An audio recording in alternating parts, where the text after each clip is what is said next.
Salut à tous les amateurs de mathématiques et bienvenue sur notre chaîne éducative Toizito. Aujourd'hui, allons ensemble pour un voyage passionnant à travers les équations d'un R. Préparez-vous à explorer le monde des équations d'un R. Il s'agit de notre première vidéo d'une playlist. J'espère que vous allez vous abonner de manière à trouver les autres vidéos. Ok, dans cette première vidéo, on va voir les équations d'un R. Plus précisément, on va faire une introduction générale et on va parler de la définition d'équation, comment se présente une équation, et puis on va vous donner des exemples d'équations et bien sûr comment présente les résultats d'une équation. Ok, on y va.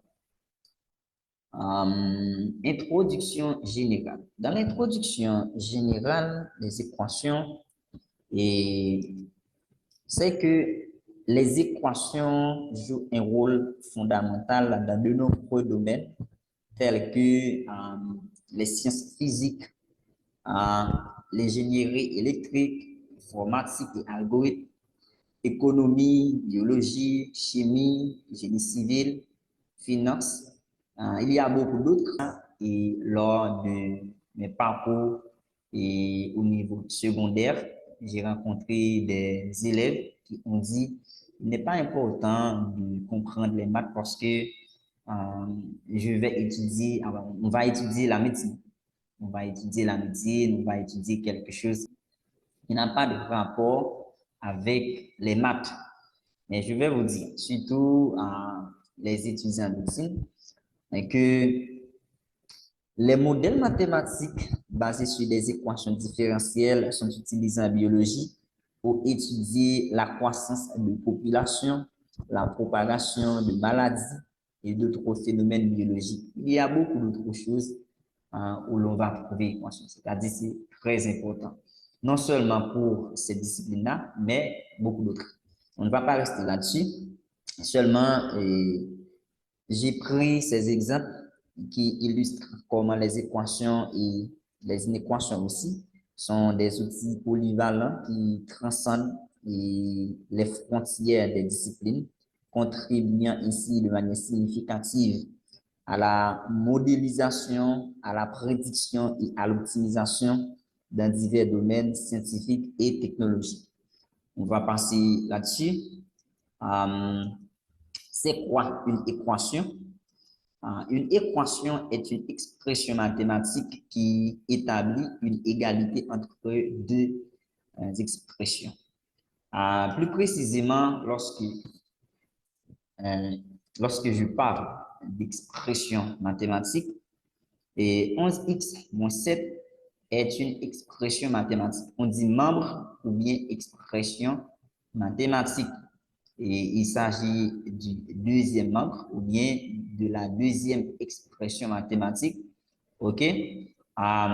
Ici, le symbole d'égalité est le lien qui existe entre les deux. Ces trois éléments fondamentaux définissent une équation. Une première expression mathématique, une première expression mathématique et le lien qui est le symbole d'égalité, puis le deuxième membre ou la deuxième expression mathématique définissent une équation. OK? Toute équation a ces trois éléments. Bon, tout dépend si cela n'était pas défini sous forme de problème posé à l'écrit. Et on dit membre ou expression mathématique. Et une équation est composée de deux membres séparés par un signe d'égalité, comme vous venez de voir.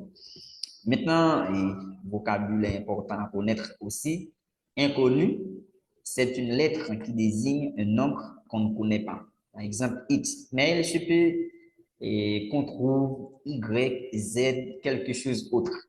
Ici, on a pris, alors, on prend seulement X, mais il y a beaucoup d'autres choix et qu'on peut considérer comme inconnus. Il s'agit de votre problème, ce qu'on a considéré, et on va dire clair, il s'agit d'une variable ou de l'inconnu.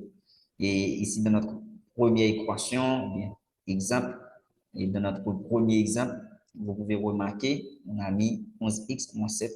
Alors, x est l'inconnu ou bien la variable. Et solution, c'est la valeur de l'inconnu. OK?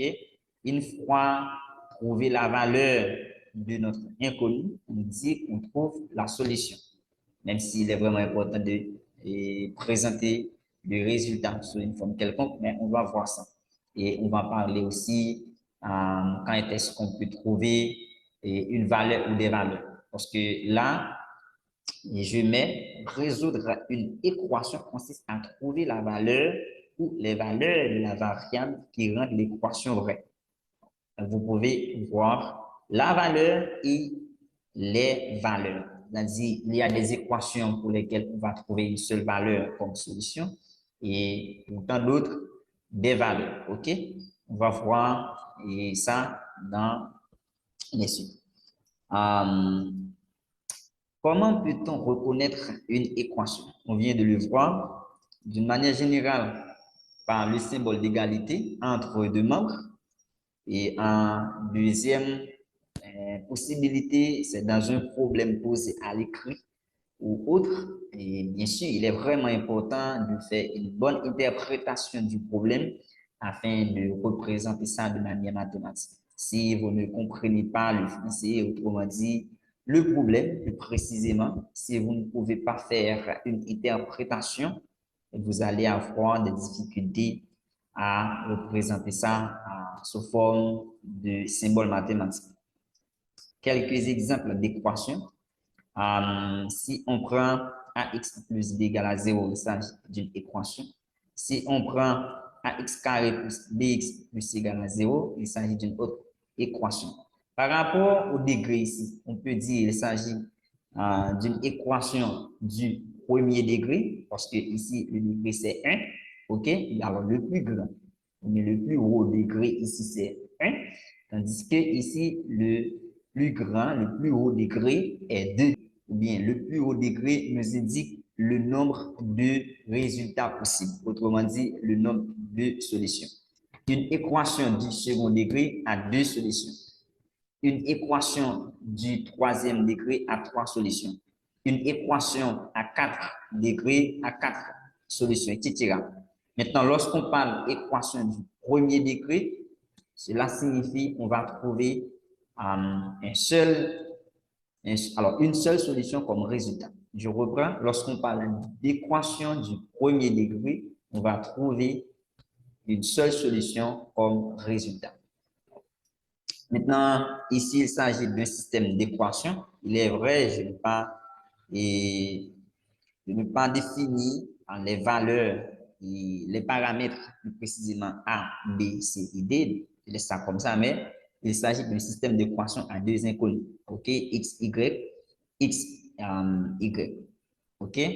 Maintenant, là, il s'agit d'un système d'équation à trois inconnus. Et je définis les coefficients ici. Vous pouvez remarquer, c'est normal. On a trois inconnus X, Y, Z dans les membres. On va voir comment résoudre toutes ces équations et dans les prochaines. Et Jean a 16 ans, Julie, sa maman, a le double. Quel est l'âge de sa maman? Il s'agit d'une équation, même si vous ne voyez pas le symbole d'égalité. On ne va pas résoudre ça, mais si toutefois on a l'idée, on aurait pu appeler X l'âge de sa maman comme inconnu. Et puis, on dit X est égal à 2 par 16. Comme Julie a le double, si on prend 2 fois 16, on va trouver 32. Donc, X égale à 32. Maintenant, il s'agit d'une équation lorsqu'on a x égale à 2 par 16. On résout l'équation 2 fois x. Alors, pardon, 2 fois 16, ça vous donne 32. OK, bon, il s'agit d'une équation posée à l'écrit, autrement dit, dans un problème posé à l'écrit. Ici, comment on présente les résultats d'une équation? Il y a plusieurs possibilités. Notation mathématique. Comme notation mathématique, si je prends S égale A, comme on vient de voir un exemple où on a trouvé 16 comme résultat. Un autre ensemble de solutions, c'est accolade ouvert, fermé, 16. Maintenant, ici, il s'agit d'une notation mathématique. Ensemble de solutions est 16. Et on peut retrouver résultat ensemble de solutions aussi. S est égal à R. Et à ne pas oublier, R est une équivalence de moins l'infini à plus l'infini. OK? Intervalle. OK? Ouvert, moins l'infini. Pardon, je voulais mettre moins l'infini et puis plus l'infini.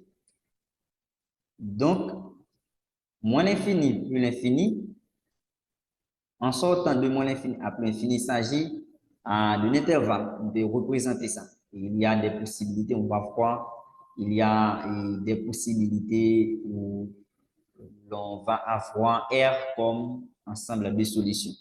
Et on peut donner ça sous forme de mots aussi. Donc, l'âge de sa maman est 16, par exemple. Il s'agit d'une présentation, on donne ça sous forme de mots, sous forme graphique, ensemble de solutions, tableau de valeurs. Ce sont d'autres façons, on va voir ça dans les exemples traités, on va vous expliquer parce que c'est très important par rapport à quelque chose que vous devriez savoir. Et il est important d'utiliser la méthode de présentation la plus appropriée en fonction du contexte. J'ai écrit ça parce que lorsqu'on a un problème posé, il est vraiment important de penser à la façon que vous allez vous présenter ou donner les résultats. Dans un contexte mathématique formel, la notation mathématique ou représentation sous forme d'ensemble sont souvent préférées. C'est-à-dire, ici, on a beaucoup utilisé cette notation mathématique pour présenter les résultats. Alors, cette forme de présentation, OK? Et ou sous forme d'ensemble, même s'il s'agit ici d'un ensemble aussi. OK? On ne peut pas négliger ça. Et dans des explications plus informelles, des mots ou des intervalles peuvent être utilisés. OK? Par exemple, si on a trouvé 16 on vient de traiter un exemple où on a trouvé 16 comme résultat. Et si on dit l'âge de sa maman, 16 ans, on va vous comprendre. OK? Tout à fait normal. Il s'agit d'une présentation du résultat trouvé. Voilà notre voyage à travers les équations. Et si vous avez des questions, des commentaires ou des idées pour d'autres explorations mathématiques, n'hésitez pas à partager dans les commentaires, précisément à les partager dans les commentaires. Merci de nous avoir rejoints aujourd'hui et n'oubliez pas de vous abonner pour suivre nos futures aventures mathématiques et c'est l'une des façons nobles que vous pouvez nous aider à avancer. Au revoir et rendez-vous pour une autre vidéo. Bye bye.